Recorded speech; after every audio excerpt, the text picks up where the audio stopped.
عاوزني اقول ايش؟ اكذب وضلل وزيف؟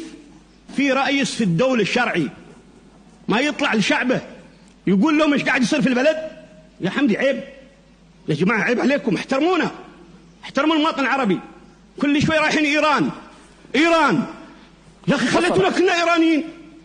وصلت سؤال يا اخي، نظرك. الطيران اللي تقصف اليمن 200 طيارة طلعت من اول يوم تقصف اليمن ايرانية، صواريخ ايرانية انتقدناها الامارات حتى لا يتحول. شكرا جزيلا. أنا على العموم انا كنت اتمنى لو اعطيتني وقتي، لكن هكذا هي الشرعية، باذن الله ستهزم الشرعية.